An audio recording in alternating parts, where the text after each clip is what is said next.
So I'm here at the Saguaro Theater, and this is hosted by Desert Caballeros. They're a great museum. I hope everyone can come out and see it in Wickenburg. I've been out dozens and dozens of times. They have one of the great collections of Western native art, and they were very kind to host me today. I'm going to talk about my new book, Broken Promises. And so if you get a chance, come see it. It's really great to be here. Can you imagine a better venue for a Western town than this theater? Yeah, no. So, to the management of the theater, thank you for always hosting us here. Well, let's get on to the business of the day. We have a speaker today who, with no exaggeration, ladies and gentlemen, he is a Renaissance man. He started his career as a physician. Mark, I don't think you don't have to say when you graduated from medical school, but he was a physician. Long time ago. A long time ago he did that, but a bona fide practicing physician. And then, 30 years ago, when did you open Medicine Man Gallery? 32 years ago. 32 years ago, he decided, well, I don't want to do that anymore. I think I'll open an art gallery. Yep. Which, of course, is quite a transition. And not only did he open an art gallery, he has created really one of the finest art galleries for Western art anywhere in the United States of America. It's in Tucson. It's called Medicine Man Gallery. And as a result of that work at the gallery, he has been a great friend of this museum for many years. He comes up, the cowgirl up. From time to time, he'll sell us a painting or a piece of art from the gallery. He's always on the lookout for us to find just that very special piece of art that belongs in a museum. And not only did he open an art gallery, then he became maybe the expert on Maynard Dixon. I would say I'm one of them. One of them. I mean, one of the greats, one of the all-time great artists, Western artists, Maynard Dixon. This man has one of the experts on him. And he has, have you opened a new space yet for it? Yeah, we opened the museum, the Maynard Dixon Museum and Native American Art Museum this month. So. Yeah, he didn't have anything else to do with his life. So he thought he'd open a Maynard Dixon museum, which is adjacent to his gallery down in Tucson. So imagine all of that. So in his spare time, ladies and gentlemen, he thought he'd become a mystery writer. He thought that would be fun. He didn't have enough to do. And he has become a prolific writer of mystery novels, many of them set in the West, many of them involving great works of art, as you might imagine. So he has tied together all of those aspects of his life to the point now where he is well known in basically all those fields. So it's a real honor for us to have him here today. So without further ado, I'm going to let him talk about his latest book. I give to you Dr. Mark Sublette. Thank you. So I use this mic or that one? I'll try taking this off and handle it. Let's see if that works. How's that? That's better. Okay, that was a wonderful introduction. Thank you so much. I do hope you can come down and see our new museum. It's a Maynard Dixon Museum and Native American. And what I did is I actually turned in Dixon's studio, 728. So the whole thing, you'll walk back in time to 1915 when you're there, and you'll see one of his big major pots and his gun and he's got his cane is there, his chief's blanket is there. And you'll have the sense and feel of what it would have been like to be in his studio back when he moved there in 1915 and was there until 1940. So, but I know you're not here for that. You're here for this, and I'll talk to you about this. By the way, you do have a great museum, and I recommend everybody about this museum all the time. I'm always happy to have brochures in the front of my businesses to say, come to this museum, because it truly is one of the great little gems in America. And I come here all the time just to see the paintings. It's one of the greatest collections, period. Size, forget you've got Dixons and Remingtons and Russells and all the great, Mells and Posts, and you have it all. So congratulations on having such a wonderful gem. If there was another town I'd live in Arizona, it'd be this one for sure. So let me talk to you a little bit about this book. And The books are, I've written 10 books and I've got 2 others. One is at the editors right now. 8 of those books are about Charles Bloom, and he is an individual. Has anybody read my Bloom books in here? Okay, I'm taking you to dinner. So if you like murder mysteries, Charles Bloom is a contemporary dealer of Native American art. He lives in Santa Fe and falls in love with a Navajo woman. So I did 8 of those books. I enjoyed doing them, but there was a point where you go, I want to do something with a protagonist that's maybe a little more flawed and has other things that are interesting about that individual. So the person, Westin Blackwood, and you can see it says a Westin Blackwood art detective. Still, murders still happen, unfortunately, but that's what happens. But there's at least 3 in this series. Charles Bloom, for the one person back there, is still in this book, but he is a secondary character. They both grew up in Portales, which, you know, is where I grew up. My son reads these books. He read this one. He goes, well, Dad, you're just telling your life. And I go, yeah, you got to put some of that in there. If you want a book to be good, if an author is not telling and giving some of themselves, they're not really giving you everything. So that's how you can get the sense of place and time. And if you know, again, these are fiction, but this book is based on something that is very real, which we're going to talk about a de Kooning painting that was stolen. Just a little back history on the cover of what this is.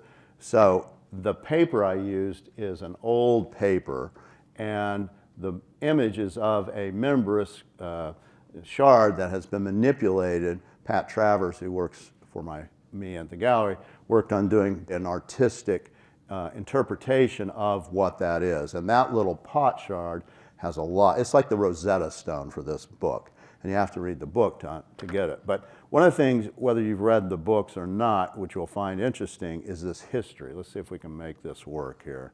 Try it that way, try it that way, go back.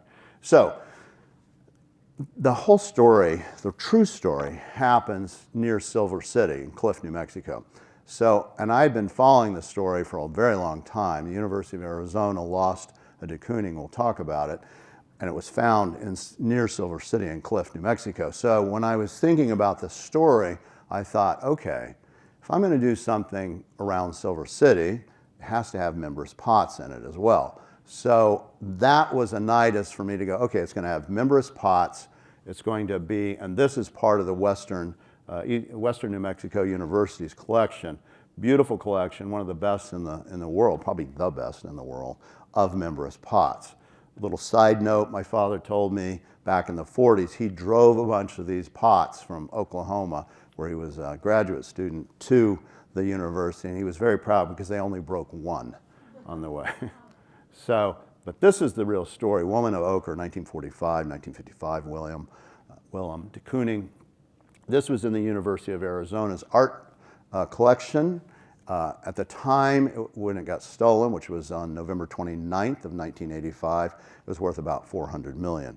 By the time they recovered it, $150 million. So what happened is this painting on that date, November 29th, it was a rainy day. It's the day after Thanksgiving, quiet as you can imagine. 2 people came into the university's art museum, a woman and a man. She was dressed in a red kind of overcoat. It was a little rainy. He had, on second thought when they saw it, was a fake mustache. She kind of kept everybody away from him. He goes and cuts this painting, which is one of his masterpieces from this series, to that. He cut it out of the frame with a knife of some type, probably a box cutter. Now imagine how horrific to do that. Can you imagine if somebody came in and cut out one of your Frederick Remingtons and left it? You would be sick, you know. And it was given to the university by a couple whose son had perished young, about 14. It had a lot of meaning to them, and it's a public piece. So they defiled, you know, everyone. And when people steal, it's usually of 3 reasons. One is convenience. That's the most common. Somebody's at a counter, you know, the counter guy looks away, they grab a payday and put it in their pocket, that kind of thing. 2 is professional. They set up a hit, they think it out, they go and they're looking to steal something. often to resell or for an order. Those are fairly common. The third kind, what they did, the altars, which we're going to talk about, they did it for power, basically. They said, I'm going to take this, you can't have it, it's mine, and I'm smarter than you, and I'm going to keep it, and you don't get to have it ever again. And those are the hardest ones because they don't come up. They don't come back on the market. You know, if they did this, stole it to make money, it's going to come back on the market more or less. And again, those are not easy things to get rid of. It's a very well-known piece. So what they did is they kept it, and they kept it until they died, and that's when it turned up. And that was the story. It didn't turn up until 2017. So when you think about thieves, you probably don't think about people like that. Well, they're the thieves. Now, you can't, they were never convicted of this. They died before anything, you know, before it was found, and they would have gone to trial. But the painting is in their house, behind their bedroom door, and there's other factors that you can pretty be assured that they were the ones. So Rita and Jerry Alter, yeah, very nice looking couple. He's a musician in New York City, plays the clarinet. From every accord, he's a very good musician and a very nice man and a good teacher. By the way, all these photos you see down at the bottom, it says From the Thief Collector. That is a movie that came out about this. I highly recommend you watching it. And so I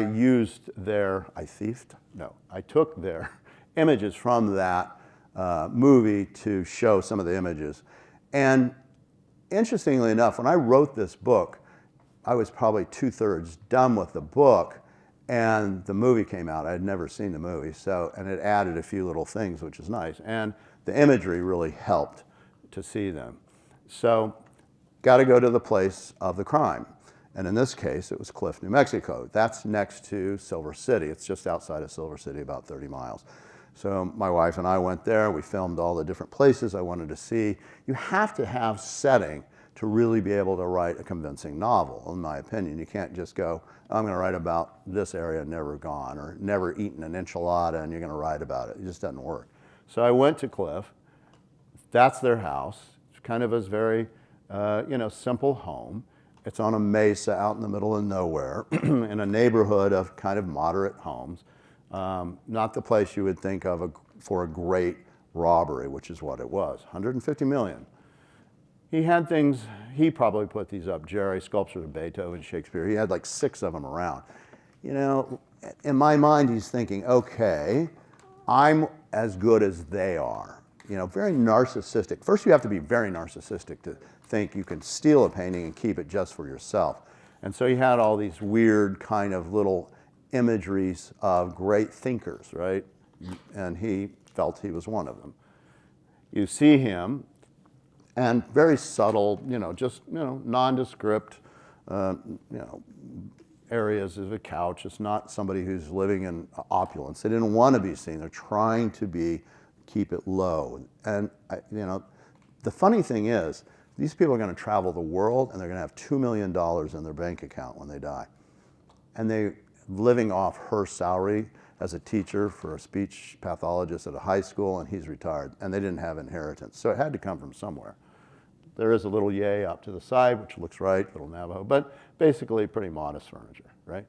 He built that. They designed the house, which is this big lava obelisk, which doesn't work at all, in my opinion. And even if you see the vent, it's a very odd place to have a vent. No art, though, right? Really, basically nothing. Commercial kiln on the wall. So, you come in there and you're visiting, you wouldn't think anything about these people.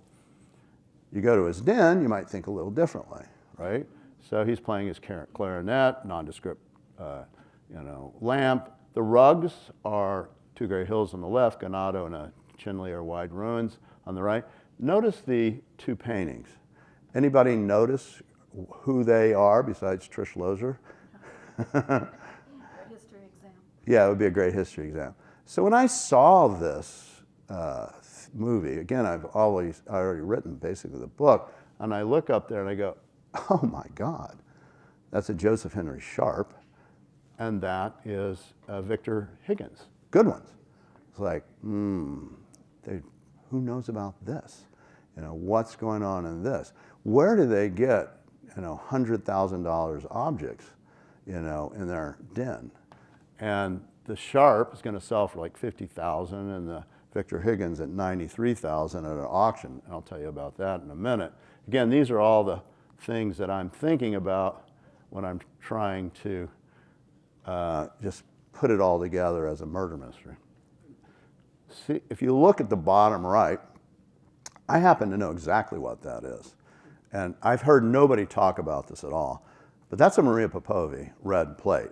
I know because I've seen pieces like that in Anita Day's studio back when I was still in medical school, and I wanted to buy one then, and they were like, $12,000 then, right?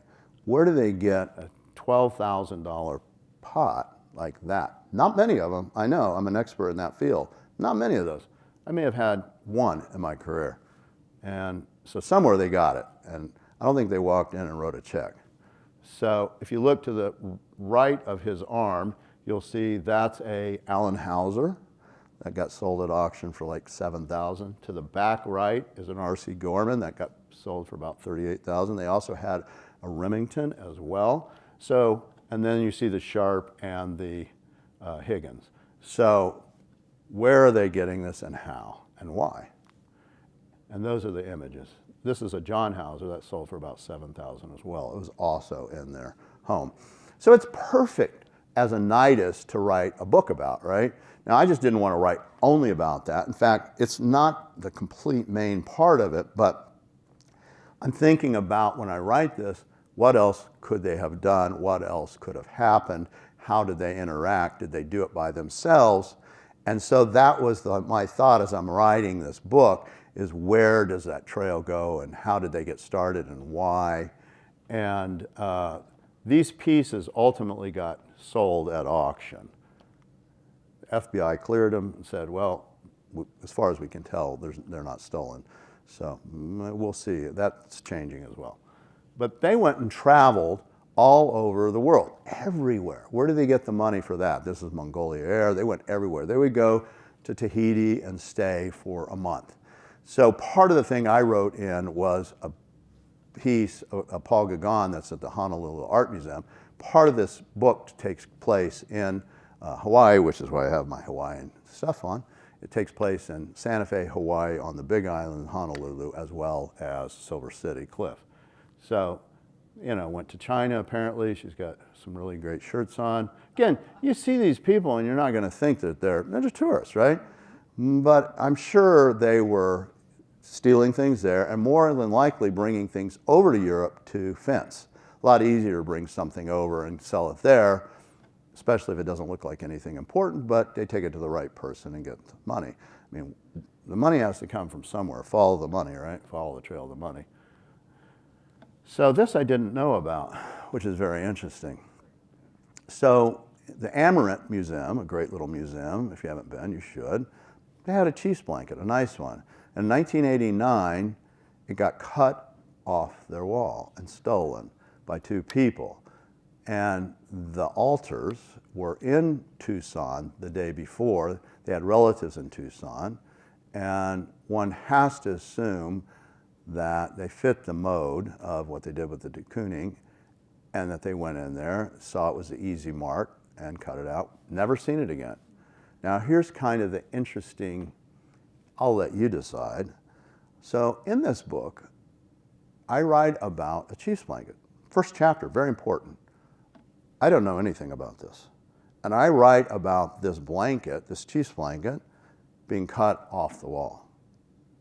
Didn't know this, never saw it, but somehow, whatever that is, it was an important part of my book and correlates directly with that. So altars die. So he dies, I don't know, about 4 years before her of a stroke. She has a stroke, she has dementia. She dies in 2017. And the heir is a nephew. Now they have two kids, but they leave it to the nephew. The nephew goes to the house and he goes, okay, this looks like could be good stuff. I don't know. I'm not an art dealer or collector. He sends it out to places like Sotheby's and museums, and they say, nah, not for us, kind of junk. And so he goes, okay, well, it's not anything of value. I'll just take it all to the thrift store. So they take Sharp and, Remington and Hauser and all these things and dump it off at the thrift store, this thrift store, which is no longer in business, and maybe not in business because of this whole thing with these other paintings that now we don't know where they came from. But they end up going, okay, well, we can't handle this, and they give it to an auction company that sells it. Again, they had, the FBI said, no, we can't find anything. It doesn't mean they weren't stolen, but we don't see anything. Nobody's, said anything. So as far as we're concerned, you do what you want, but we don't have anything that shows they're stolen. So, and I can understand that. We go, sure, okay, well, looks like a clear title to us. They want the money, clearly. They get it sells for like $150,000. They get maybe $120,000. A lot of money, right? And it's all going to charity, which is a great thing for the city of Silver City. Now, the furnishings in this house in Cliff, which I showed you a picture, they sell those, the heirs, for a couple grand to these people, Manzanita Ridge, which is an antique store. I took a picture of that when I was there. They're the real heroes, by the way, and I say that because they pay $2,000 or so. You have to read in my book, I can't remember. It was about $2,000, I think, for all the furnishings in the house, including in the back of the bedroom of Rita. Behind the door is the de Kooning, right? Hidden back there. And so that's what the shot that they have from the bedroom door. Now you can see, it's got a Walmart frame, which Jerry put on. He took the painting and put clips on it to put it back on some stretcher boards, because it has no stretcher boards, right? So he's ruining it. So when he takes this, steals it to begin with, rolls it up, crack, crack, crack, crack. This is from the 50s. All the painting gets cracked. Then he does his own job. He considered himself somewhat of an artist. He had paintings throughout the house. So he puts it back on stretcher boards that he makes, puts it on this cheap frame, all the time causing damage. It's going to cost millions, literally millions of dollars to restore it, and Getty does that, I think for free actually, which is wonderful. The painting, by the way, is back in the university's museum collection. But that's what they find, and they go, this looks like, who knows? They don't know, right? If I saw that, if I saw it, I'd go, yeah, that looks like a de Kooning, and I would look at it closer to see what it was, and then I would be like, oh my God, that's a real de Kooning, But they didn't know, so they bring it back to their antique store, and client walks in and sees it and says, that looks like a Willem de Kooning, and he makes an offer like $200,000 on it, and they go, oh my God, what's going on here? So they look on the, online, they find it, it's our university in Arizona, the art museum has been trying to get this damn thing back. They've been looking, it's all out there anyway, right? So they call the university and say, we have it. And they didn't have to, by the way, interestingly enough. They bought it with clear title from the heirs. The heirs didn't know it was stolen, so the heirs sold it in good provenance with good title. They got it. They could have done a lot of things. They could have held it for ransom, basically, and said, we'll give it, we own it, you have to figure out a way to get it, and we don't want to just give it to you because we bought it. We paid our $2,000. They didn't do that. They said no, and that's what they should do, the ethical part. They said, no, this is not ours. We want to give it back to you. And so they did. The university ended up giving it. In fact, the director wrote a little blurb on the back of the book, about this book, so she read it too.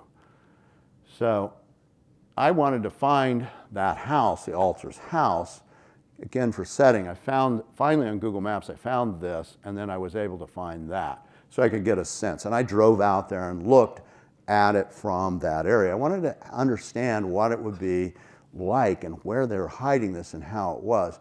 Now, I didn't put a picture that I took of the house because somebody else owns it, and I just didn't want to do that. But that's basically what it looks like from the air, is that. Went to the Gila River to see where it was, and because part of the book takes place around the Gila River with a flood. Does it make sense? Will it work? Is it everything distance-wise makes sense? Because you want to do these details. When I write my Charles Bloom murders. I give them to Navajo readers to read to make sure I don't miss some little small detail. And there's a lot of little details that I have missed that I would never have known if I didn't give it to somebody to read it that knows it. In this case, I have to go and make sure that I'm not just making up out of my brain. Went to the Murray Hotel. We stayed there, my wife and I did, because that's where I was going to set part of it. I wanted to see, does this make sense? It's close by. I went around in the conference rooms and looked to see, even though, as a writer and a novelist, you can just do whatever you want. It helps me thinking about visually in my mind, okay, I can see them coming in. There's one exit, there's this, it could work. And so that helped as well. I went out to the cemetery to just see the cemetery, because part of it takes place in the cemetery. And again, does this make sense? How does it feel? What is it like? Absorbing that. I mean, I could write something in a book tomorrow and write about this, it was the turnout, and there was only one person who really raised their hand. We know who you are, but why did they? And do they? Do they really raise their hand because they knew it, or was it something else? Or maybe they're a super fan and you want to stay away from them, and they've read all your books and they are really into you and you're like, oh God. So all those kind of things you think about when you're writing it. And that's the blanket, by the way, that I own that. It's in my museum, but it was the impetus for, again, this book. And that's the one that I wrote about being cut off a wall before I knew the other one was cut off the wall, which was also a cheese blanket. Interesting. Who knows how that happens, but it happens. So a little bit about, that's it for the slides, a little bit about the character. So the character, Westin Blackwood, he has what's called HSP, hypersensitive person. So he's sensitive to light and touch and color and smell, all those things. Introverted, sees things differently. He also has synesthesia. I don't know how many people know what synesthesia is, but it's a real thing. And for me to give him synesthesia gives him this extra kind of sense of power. I almost want him to have this sense of power. And again, he is kind of a broken person in a weird way. He has trauma as a child. And we all know those individuals that have trauma as a child, especially if it's a mother or father and very severe, really affects you for the rest of your life. It's hard to get over that. Some cope better than others. He copes, but part of this whole thing of this book is him trying to figure out that mommy-daddy thing that's going on and why he ends up in Portales and not Silver City when he goes when he's like, 12 years old. So synesthesia, which he has, is the ability to all the senses mix together. So you can taste color, right? Colors can have numbers to them. Music can have color and taste. And you can see auras around people. This is real stuff. It's not made up stuff.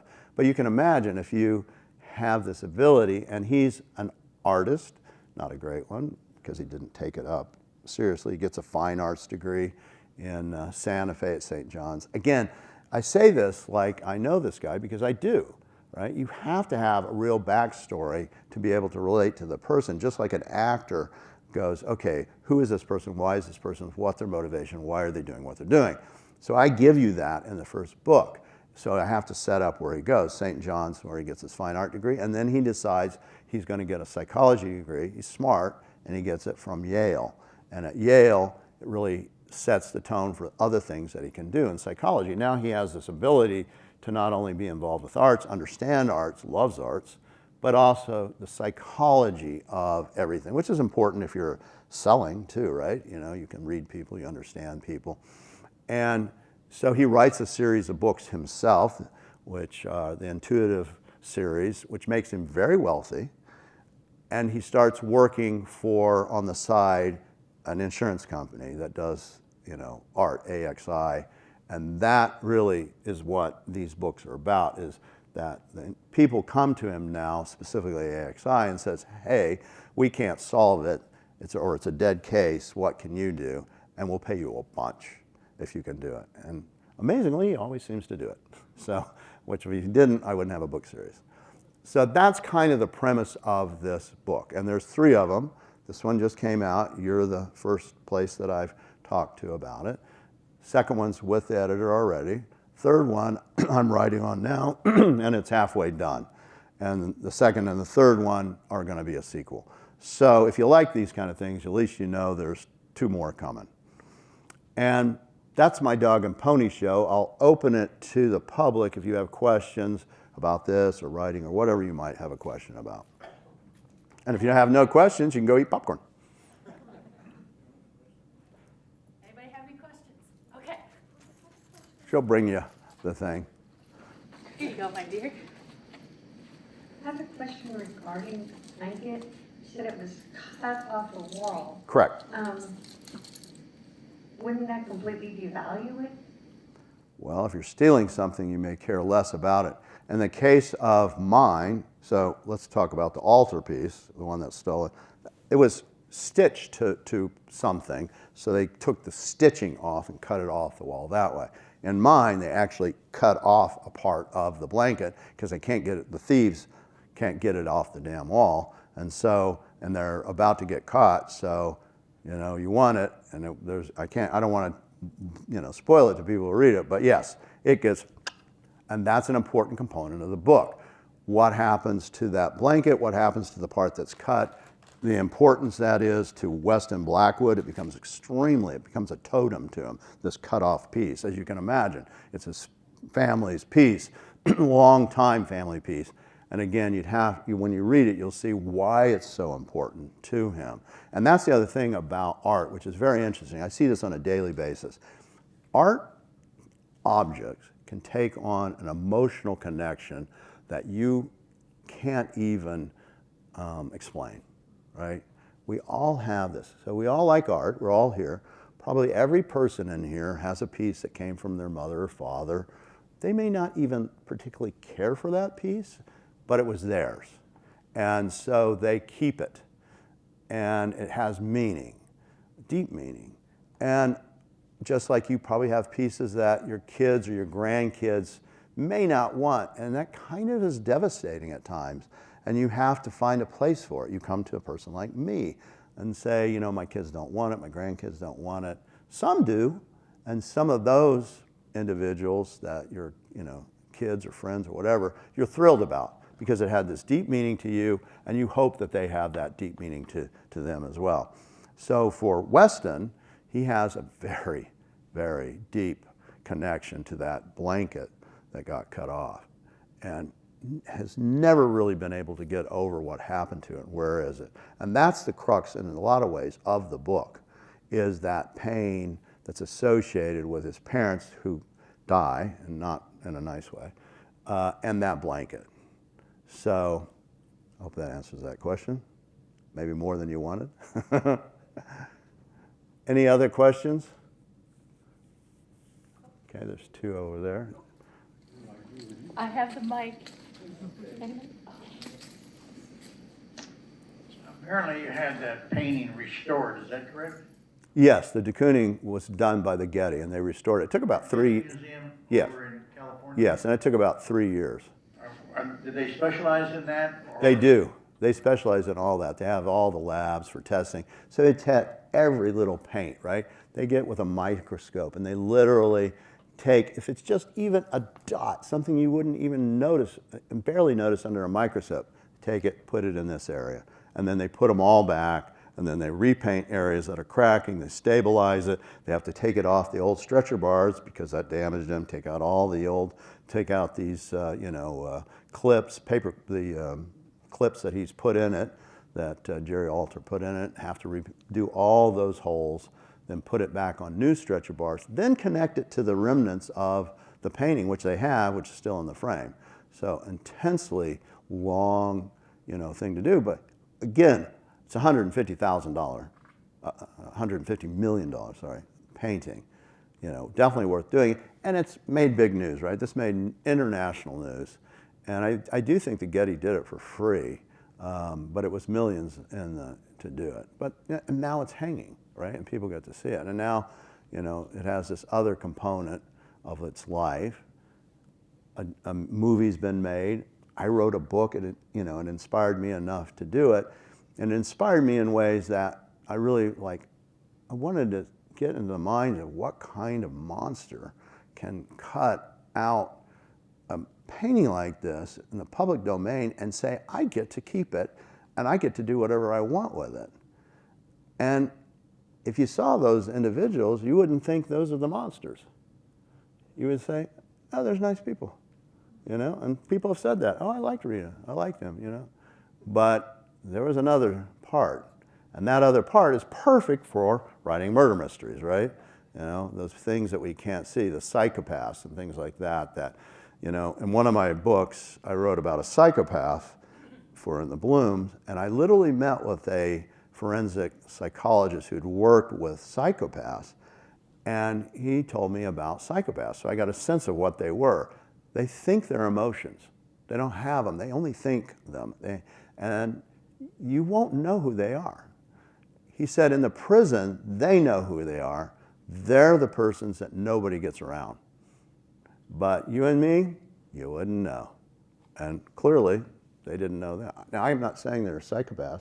Clearly, they were narcissistic in the sense that they would, you know, feel that they could do such a thing. But you have to be pretty brutal to do that. And in the movie, they talk about, so Jerry Alter writes these stories. He considers himself to be a really great writer. And one of the stories is about stealing great objects out of a museum. And another one is about killing somebody that's a worker.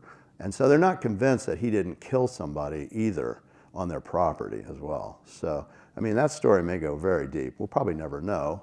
But, you know, we do know that they had stolen objects in their house and very important ones.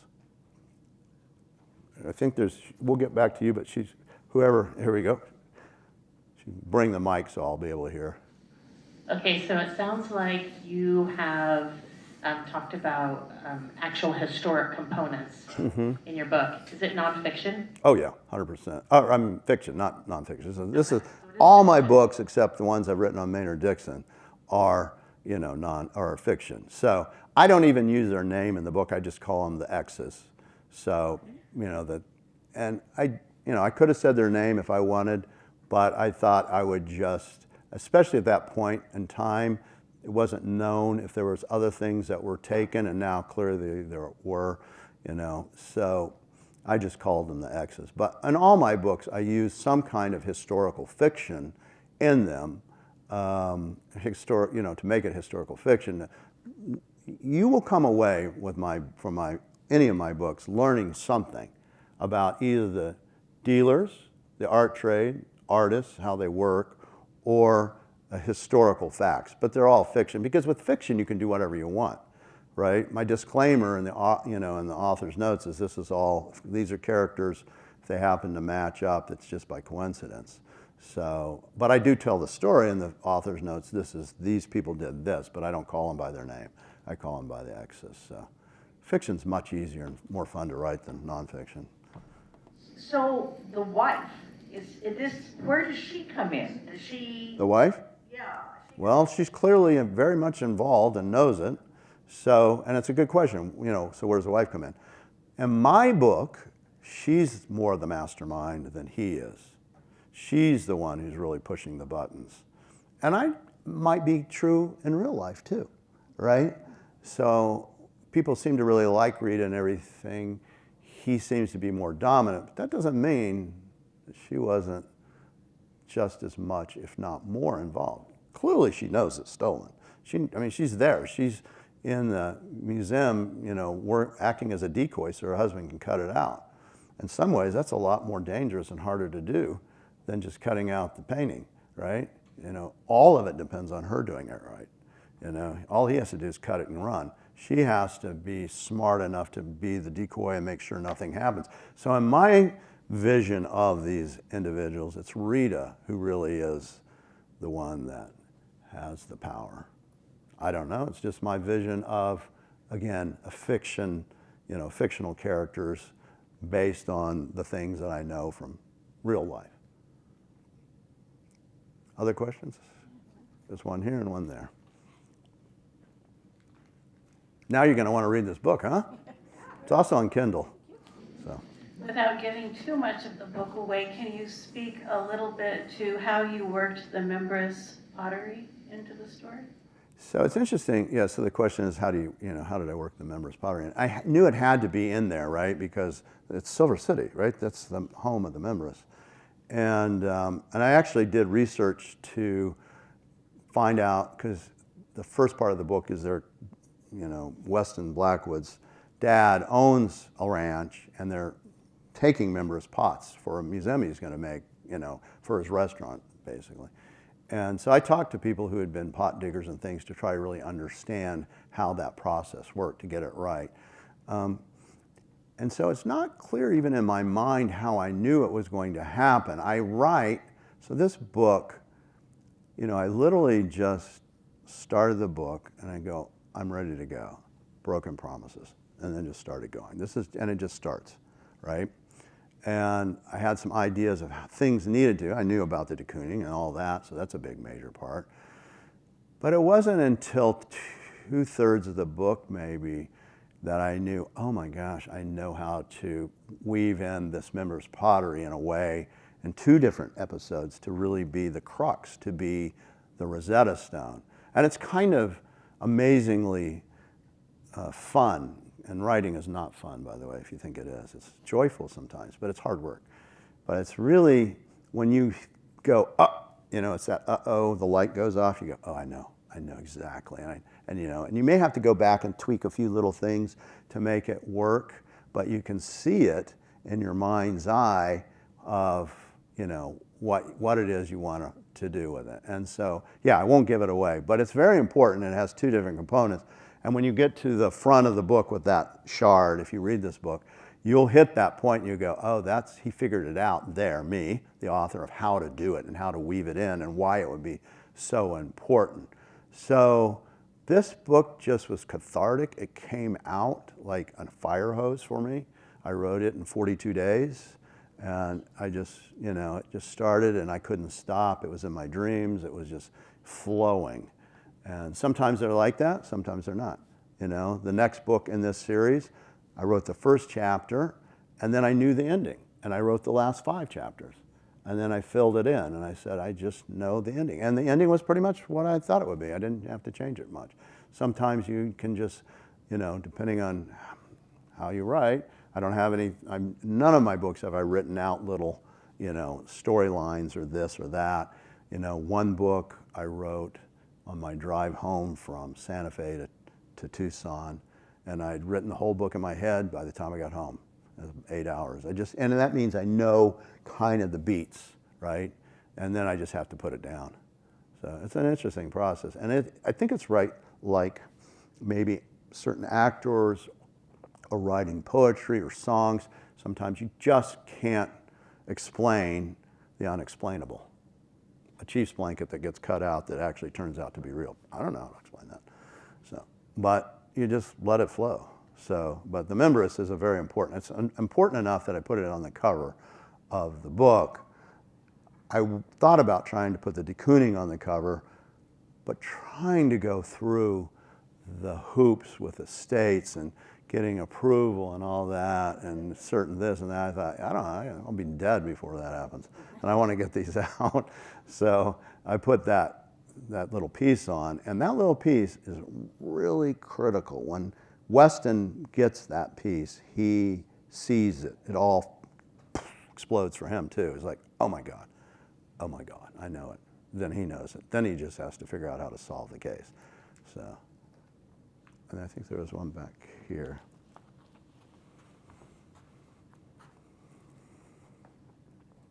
The picture that inspired you, the one that was stolen. Yes, the de Kooning. I didn't know much about that until you started explaining it. Why is it worth so much money, and did he do other works? Yeah, he did, I think, about 5 in that series of the Woman-Ochre. And his paintings are, they're all in that kind of, those great 50s and, early 60s are all in that. And prices for anything are just dictated by supply and demand, basically, right? He, abstract expressionist, one of the most important ones. All those guys, whether it's Pollock or Clifford Still or, any of those guys, Rothko, they all bring massive amounts of money. Again, it's literally supply and demand. And will it always be that way? Who knows? But, you know, you see sometimes things catch on and then they go boom and they go crazy. I think when they first donated it was in the 60s. At that time, I think it was only worth about maybe $40,000 when they donated. It was still a lot of money. But, you know, why is a Chiefs blanket only worth, you know, $75,000? What took a year and maybe 30 years of knowledge to get there, and that might have taken 2 weeks tops or even a week. It's worth $150 million. Well, I guess it's in the culture, the eye and the beholder, and market forces. So, yeah. Other question? Did you have a question? Coming around. So, there's a couple. You said that the loot was sent over to Sotheby's, or they came over So, yeah. and looked at it and said, we're not interested, there's really nothing here. How is that even possible? So I'll tell you exactly how it's possible. And it wouldn't just be Sotheby's, it'd be all auction houses probably. So they wouldn't have just sent over, right, the Sharp and I think they sent the Remington, and you know, they see a Remington and almost always those are fake, right? They probably sent African knickknacks and things. So most of the house was filled with stuff that was of not any value. So you're a 25-year-old assistant working at Sotheby's, you know, and going through emails, and you get a package of a zillion things that most of it looks like it's worth zero. You go, it's probably the whole thing is zero. And imagine they're getting hundreds of these. I get 100 emails a day. I can only imagine what they're getting. They missed it. And it wasn't just them. They showed it to some museums as well that didn't want it. So it happens just by the sheer fact that there's so much that they have to go through. Yeah, they blew it. So, you know, it happens. I'm sure I've blown it more than once too. In fact, I know I have. You know, and I've been doing it a while. It's just so much comes, it's hard to see it all. And generally at that level, it's especially emails like that. And when you open it and you go, oh, it's just all little knickknacks. You might not even open all the attachments even, you know, if you're really busy and you go, they're all gonna be knickknacks. And you see this now, I don't know. Or they don't know Western art, right?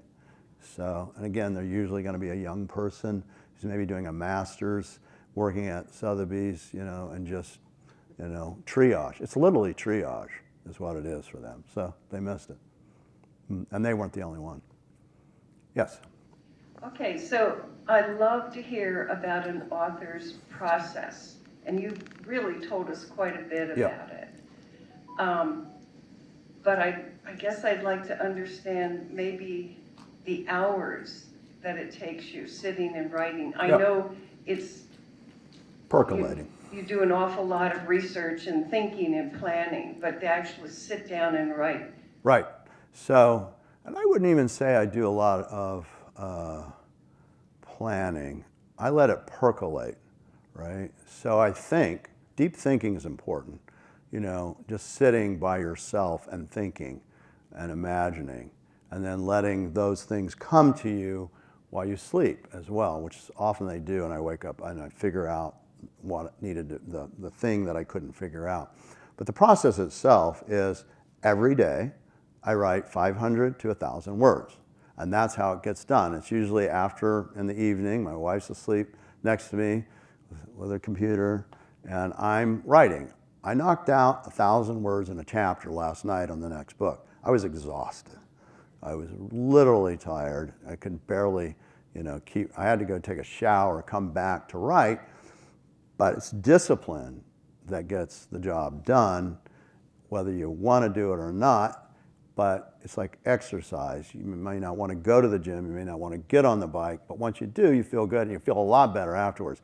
And I know, because I am so busy with so many things, that if I don't do it in a methodical, you know, method of 500 to 1,000 words every night, and sometimes I might not. If it's like I'm exhausted, I might take a day off. But, you know, I probably have done that pretty steady for the last 2 years, no matter what. And then if I get lucky and go on a vacation to Hawaii, which I did to go, again, do research to get settings and things, I get 5 hours up, 5 hours back. That's 10 hours of writing for me. And I can get a lot done in 10 hours if I'm motivated. So, it's just like artists. They go in and they, you think they're having, where's the creativity coming, the motivation to go in? Oh, it hits me. No, artists literally are journeywomen, and they go in every day, whether they want to or not, no matter they don't feel good or the kid's sick, and they go in there and they do what they were trained and what their journey is, and they paint, And so for me, that's what it is. I don't storyboard anything out. I have to have some nidus of inspiration to begin a book. Often it can just be the smallest of things. I wrote a book called The Candy Man. Sitting with a guy, he's in his probably late 70s. We're talking. I bought his rug, nice rug. He told me how his father had traded for a pickup, and he told me what he did, because I ask questions. I do a podcast, so I ask questions like I would on my podcast, and I ask him, well, what did you do? And he goes, well, I took a truck and I worked for my dad, and he had a place in Gallup, and he sold trucks, and he'd trade them for rugs. And then I'd go and I had, chips and candy, and I'd go deliver them to all the trading posts, and I did that, and that was my route. And I looked at him and I go, so you were a candy man? He goes, yeah, I was a candy man. I took them around and every day, and when they needed it. And then he told me about that process, and I knew at that moment, it was like, there's the book, right? There is a book. That process for me hits me and go, I can see how things could happen with that, or something bad might happen on that route, or you see something delivering. And so it's real, that I like. It's a real guy that has, real experience, and he shared some of what he does and how it works. And I can take that and turn it into a complete book, which I did. And I knew the title before I started, The Candy Man. So that's how that stuff happens. Other questions? Or are we? One more, just real quick. He's got, I think he's. Let's get Mark. You can ask me Big round later. of applause, everyone. All right, thank you. Thank you for coming out. I hope it was worth your time. I know I enjoyed it. Now, before you leave, we got a good system here.